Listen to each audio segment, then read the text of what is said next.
Welcome to episode 2 of the De-mystifying Digital podcast. My name is Catherine Stretton. I'm the Chief Digital and Innovation Officer of Deloitte Africa. And in episode 2, we're exploring the power of startups in powering African growth and how startups can enable a ripple effect within powerful ecosystems. I'm very excited to welcome Kimberly Taylor, the founder and CEO of Loop, and Will Green, the Program Director of Grindstone Accelerator. Welcome. So, Kim, I'm very interested to understand what Loop is all about. You've just won the prize within the Grindstone Accelerator as the best performing startup. Tell us what Loop is all about. Loop is a company that officially operationally started about 5 years ago. We built a piece of tech that helps to solve problems in the delivery space. So we help clients who have drivers on the road, deliveries to do, even maybe specific tasks to do. And we help them to visually understand what's happening in their business, manage a large volume of those deliveries, a large volume of drivers remotely most of the time, help them optimize operations. As you can imagine, there's a lot of costs in delivering, and there's a lot of ways that they can optimize and drivers be the most efficient and save time and money. And ultimately, what I get really excited about is helping these companies scale their delivery business efficiently, right? Not having to continually add more costs, being vehicles and drivers, in order to do those deliveries. So really, I think what Loop becomes is a profit partner to some of our clients. And your clients are some of the biggest corporates within the South African landscape. Yeah, we've been very lucky on our journey to partner with some really amazing companies that have been so pivotal in our growth. We've been very lucky.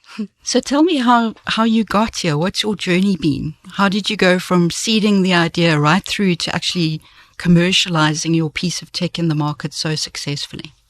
I'm a chemical engineer, or studied to be a chemical engineer, and it's very different to what I'm doing now, but one of the subjects that I had in my third year of varsity was numerical methods. Lots of maths, a little bit of coding and writing different algorithms. And there was a question on a project that asked you to write a route optimization algorithm. And so I did, got 1 mark for that question, but I was quite curious as to whether these algorithms were being used in industry, in real life, where drivers starting their day and understanding this is the best sequence to do all these stops that I need to do. And so that my curiosity made me ask questions, ask people, spend time in industry, like in a warehouse with a driver at the back of a operations center, and slowly started to see, actually, and this is a good thing for kids in varsity to know, is that we think industry is really high tech, and it really isn't. There's still a lot of places where there's a lot of paper. It's not digital. So I started to see, one, drivers weren't given devices to tell them this is the best route to take. But on top of that, there were lots of other frustrations, right? You hear the phone ringing incessantly.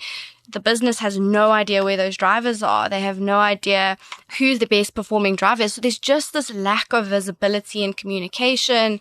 And so I naively thought, okay, well, I can build a piece of tech that can solve this problem, right? And then we did. That's kind of where the journey starts. And it was lots of cold calling, lots of LinkedIn messages, trying to get in front of people to be interested in this product that technically wasn't built, really just an idea, in parallel to trying to find an investor to actually give me the money to, go and build this piece of tech. So you sold the idea before you actually had a product? Yes. And I guess there are 3 features of what you've said that interest me. Number 1 is the power of curiosity. I mean, you really were asking yourself questions. But then you went into the market to talk to people to understand what the real need was. And things like phones ringing all the time is a dimension you wouldn't have got if you weren't on the ground. Absolutely. And then the third is the fact that you went out there to punt an idea. Maybe your ultimate investors wouldn't have known that there was a need that you could solve had you not put yourself out there. Yeah, absolutely. I don't know how else. I mean, even to this day in our business, 2 weeks ago, I spent an entire day with a driver in his vehicle doing every single stop and delivery with him. I don't know how else you really understand how to build really great products for people unless you're in their shoes, right? Unless you really understand what it feels like to be tired at 12:30 and like you haven't eaten and you've just done so many deliveries and like you missed a stop and you have to go back to an area. Like you can't understand the real frustrations unless you're spending time there. And so I think that really helped in selling to potential clients as well as potential investors. Congratulations to you on your performance within the Grindstone Accelerator. Perhaps before we bring Will in, tell us about your relationship with Grindstone and the part it's played in the success and the maturing of your idea and your business to where you are today. Well, I'm very grateful for Will. Very, very grateful. He stuck on me. And I get a bit scared to commit to things because I like doing things properly. And so I was always scared. I was like, well, I don't have enough time. Don't know if I can do this, but I'm so grateful. And the program just helped me in so many different ways. I think it can help startups at different phases in so many different ways as well, because there are parts where we had already had some level of maturity. So it's like just affirming, okay, cool, we've got those steps correct. And then there were parts where like, whoa, we like, no, haven't even touched this side. And I just remember sitting in those sessions and making so many notes. And over the last year, Grindstone being a big part to play in just like that jump, right? That other leap and information on very specific parts of a business, that ones that we were struggling with specifically. Just amazing network of people also to just tap into and bounce ideas off of. So Will, over to you. Congrats on producing such a clearly successful young company. Tell us more about the Grindstone program. What is it that you seek to do? Well, firstly, we rest on the laurels of our entrepreneurs. Kim is an absolute amazing entrepreneur, and it did take a little bit of convincing. I was very persistent because in my journey, in my sort of entrepreneurial journey, I've worked with many young, talented people, and you almost like see the potential in them more than they see in themselves. So I was so grateful for Kim to be on the program, but also to achieve what she has. So Grindstone, essentially, it's an accelerator program specifically focused at scale-ups as opposed to your sort of startups. So it's companies that have got product market fit, they've got a product in the market. We engineer high growth entrepreneurship. So that's our sort of 4-word story, which we teach our entrepreneurs. You need to kind of articulate exactly what you are. And essentially, it's a combination of networks as well as knowledge, like our workshops, as well as market access and funding access if entrepreneurs need it. It started way back in 2013. So one of the first programs on the continent, and very much started by Knife Capital, who's a shareholder in Grindstone, which is a well-known VC. And with that comes the knowledges and the stories and the experience with regards, what does a VC look for in an entrepreneur? 10 years ago, a very sort of fledgling market, you needed to kind of create the ecosystem. And with that is a support structure for these entrepreneurs. Grindstone is an equity-free program. Most of these kind of accelerators have sort of an equity model where if you participate, there's a swap in equity. Our model is very much relying on sponsorships as well as with market and funding access. If we do help the entrepreneurs through that process, as well as helping them exit. We had Grindstone 5 company, WizPass, which we helped Ulrich and Brad sell to FM Systems. Also, we're very much cognizant of the fact that we need to drive impact. So everything for us is we track the companies coming into the program, what their revenues are, as well as what their gaps are.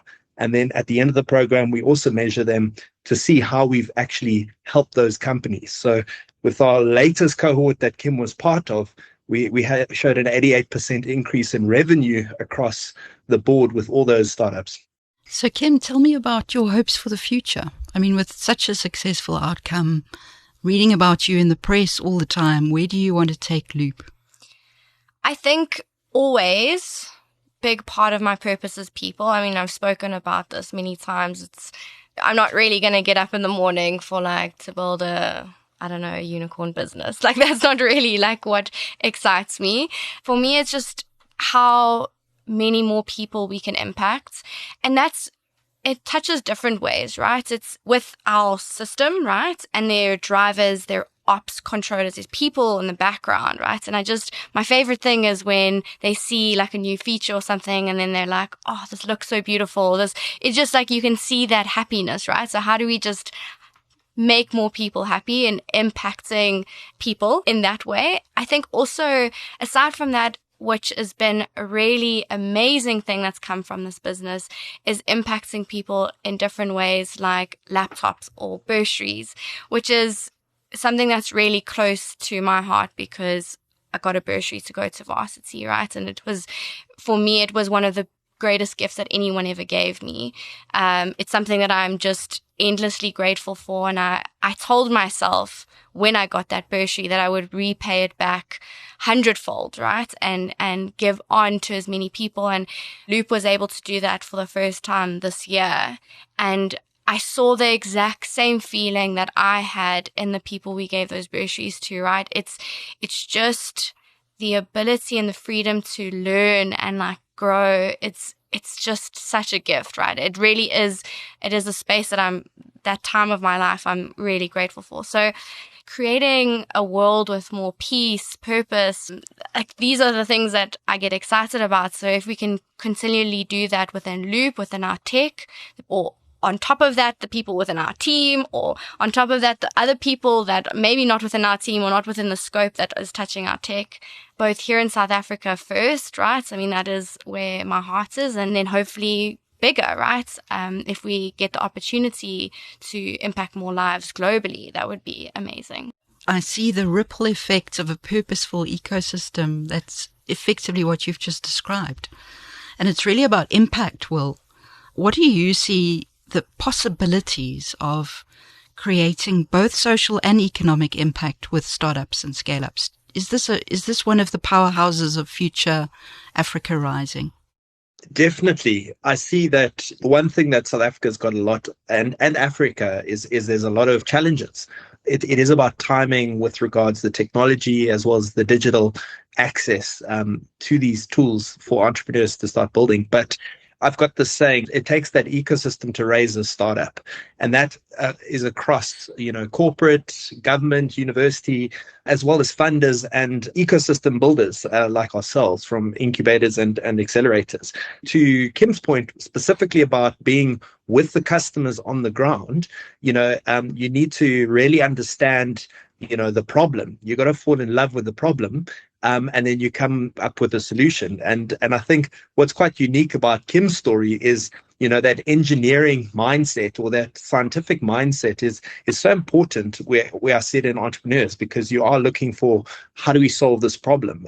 Similarly, in science, you get data back so that you can constantly reiterate as well as learn from the process. So I do believe that this is one of the levers that the governments can use as well as corporates can use to grow their business as well as the economy.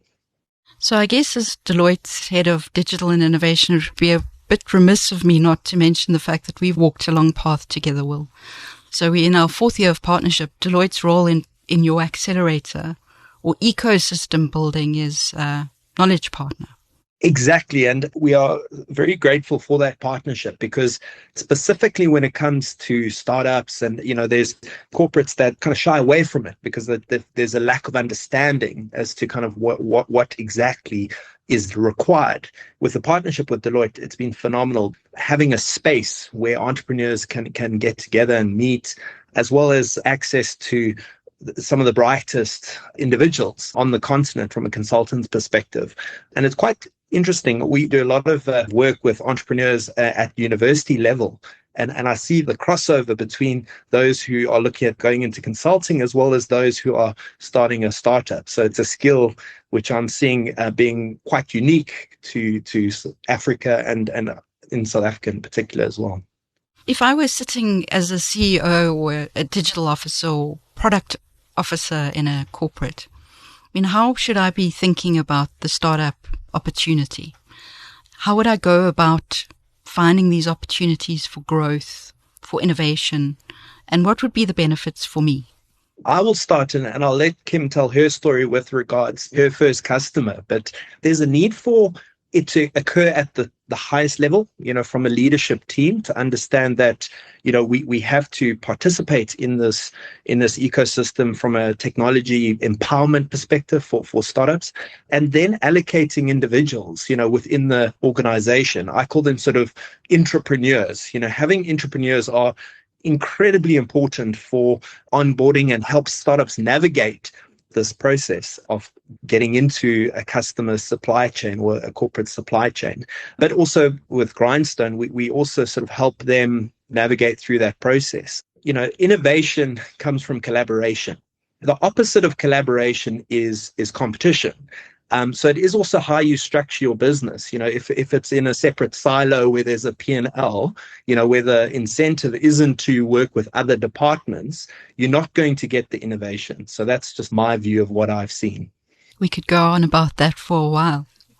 But Kim, tell us your story in terms of how you made that first successful connection and how you found the sweet spot with your customers. My first client was a pizza delivery company, and I'm super grateful for that interaction because it was the first company to say, actually, there's something here. We really need this. I think getting to a corporate is probably the same whether you're a startup or you're another corporate trying to sell, right? You have to sell. You have to make the connection. My mom is a nurse, has a nursery school. So I didn't have any people in corporate to leverage off of. And so in the beginning, it was literally if I met anyone, I connected with them on LinkedIn and really made an effort. If I sat next to someone, I was that irritating person on the plane because I was I don't know who I'm sitting next to. This could be the next person that I need to chat to. I was that irritating person who was where do you work? Blah, blah, blah, trying to figure out. So the beginning steps to connect was a cold call, a LinkedIn message, and just understanding boundaries, right? I get sometimes really irritating messages, and I think people don't fine tune what do people respond to, right? I eventually had a really good understanding of how long a message, what did I need to say on a cold call to just get a meeting with someone. Don't sell too much, but just enough to make them curious enough to be where did this girl get my number? Let me just meet with her. How do startups get to corporates? The same way anyone else has to. You have to sell and you have to network. And I don't think you should ever use it as an excuse that you don't have connections. There are ways, right? You just have to be brave and be willing to look silly and take a lot of rejection. It's just part of the process. I think startups and corporates, that collab point can be so magical, right? As a younger person or as a startup, there's so much innovation. There's so much that I have on the ground ears to new tech or I know what's happening in other startups and there's this out of the box thinking. There are no restrictions to what I think is possible to innovate and do and achieve. And I think that combination with a corporate who can be really supportive, and all of my clients have taught me different things, right? How to write up a better SLA, and I've had clients who in the beginning I'd written out a contract and they're like, Kim, let's just talk through this. This is how it needs to be set up, blah, blah, blah. Just operationally, have you thought of this? And corporates can provide some of that experience and that different knowledge sets to really getting to a place that's really magical and powerful. So what makes the best corporate relationship? What's the secret sauce in your relationships with your customers? Collaboration, not competition. If corporates can see the power of collaborating with startups and allowing startups to continually collaborate outside of that partnership, there is massive potential for growth, right? Rather than what I see happen more often is corporates acquiring startups, which I don't think is as smart for innovation, for growth, because I may be talking out of turn here because they're different journeys, right? But I think what often happens is, as a startup, if you get acquired by a corporate, then your strategy becomes their strategy. So your focus becomes what's happening there. What could be really powerful is if you, I can just visualize a world where startups continually collaborate with more startups and more corporates, and there is just more and more innovation, because today I might have a great idea, but in 2 years, 3 years, 5 years, maybe even 2 months time, right? There could be another startup building something. And if that startup, and we're using the word startup here, but obviously there's scale ups, if that startup is not plugged into that world, if they're completely internally focused on that corporate, they're missing out on all the other things that are up and coming, right? And I think that's what the strength is. Yes. Yes. Right. Whereas every time I talk to other companies, and I'm talking about startups and other companies doing different things in innovation, I'm like, wow, right? And then my mind runs and I'm like, this is how we can collaborate. And I can think of all the potential for the corporates, right? But if you are just, internally focused on that corporate strategy, you miss out on all of that because you're not plugged into that ecosystem of innovation, where really innovation is just so ripe and so strong. And additive. Yeah. The more players, the bigger the dreams. Yeah. So, Will, what do you think about what it takes to make that shift? I mean, we talk about abundance. We talk about the art of the possible. Corporates, as Kimberly alluded to, aren't known for big thinking often. I mean, often it's about making the target. How do we get more corporates to make the shift to understand, to think abundantly, and also realize that doesn't necessarily mean that you need to own everything? You can partner very effectively. I use the example, I think, when F&B, when Michael Jordan, who's also now in the ecosystem as an angel and as a VC with Montegray, but when he was at CEO of F&B, they were the most innovative bank, and it came from the top where he was tweeting, probably one of the first CEOs who was tweeting, without having a comms person check every single tweet. So if you're a publicly listed company, you've got shareholders, you've obviously got, compliance and risk that you've got to mitigate. But if you look at the most valuable businesses these days, most of them are tech businesses. So each corporate has to have a foundation of digital technology around that, because as we know, and we see with our startups, if you're a B2B SaaS business, you've got the potential to have customers anywhere in the world. You don't have to rewrite that code. You can code it once and you can sell it twice. So it is really about a growth mindset. It's understanding that you can make the pie bigger, and that's in the interest of all business people, as well as government leaders, as well as the continent. If you look at the GDP for Africa as a combined number, you're looking at like $2.75 trillion, versus like 93.8 trillion for the world. So it's only, 2.87%. If you look at just VC money alone last year, it's only $5 billion in Africa of a total pie of $600 billion. So I think there's just such an amazing opportunity for very bold corporates to look at their balance sheet and saying, how can we optimize our business? Where's the fat? How can we look at engaging with an amazing startup scale-up like a Kimberly to say, well, how can we help to streamline ourselves? Because there's endless opportunities, and it's not sort of putting your flag in the sand and saying this is ours, because that is an old way of looking at business.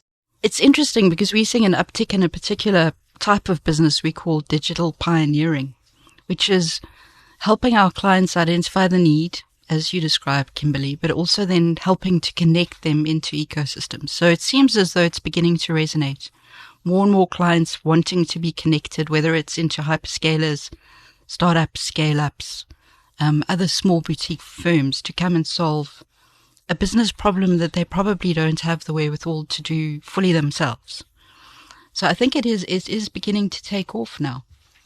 I guess maybe a couple of closing questions to each of you. And Kim, I'm going to ask you the first one. Advice to yourself 5 years ago. So let's say there's someone sitting at Wits doing a chemical engineering degree with a great idea and a curiosity, tenacity, willingness to put herself out there. What advice would you give after the journey you've been on? The most recent thing that someone told me, which I in some ways believed when I was starting, but didn't really know, and no one told me, I was just trying to tell myself this to try and get through, is that it gets easier and you build more resilience. It's uncomfortable most of the time. It's really, really hard and uncomfortable.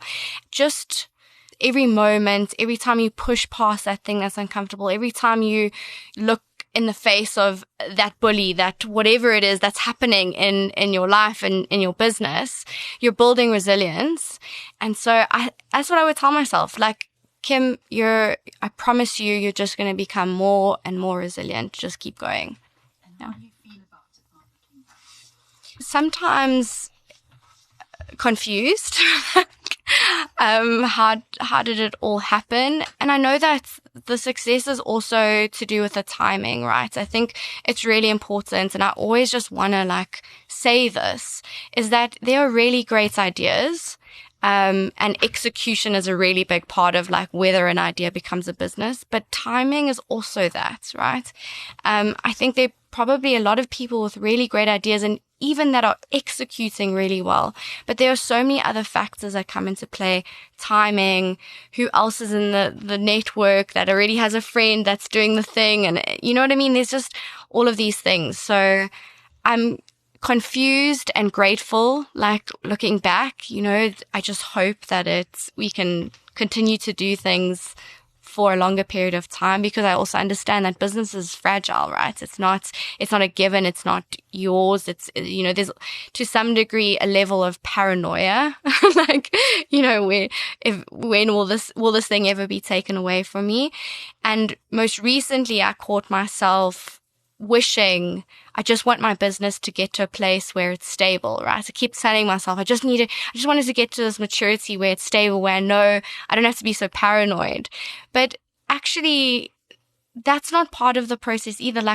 The enjoyment is in getting to that stage, right? And so I found myself thinking, I'm not going to keep wishing for that time to happen. I'm just going to enjoy every moment, right, that it is right now. And there's some really, really exciting moments at the moment. We've got a new office and, there's all of these things that you never know if you'll experience them again in a lifetime, right? So just rather than wishing, I just want to get to this revenue, I just want to get to that place, just enjoy the absolute gift that it is to be able to design every day and build a team and a business and have really amazing conversations like these. And Will, what about you? What would you say to a young Kim or other young Kims, and what would you say to corporates who perhaps want to explore ecosystem life?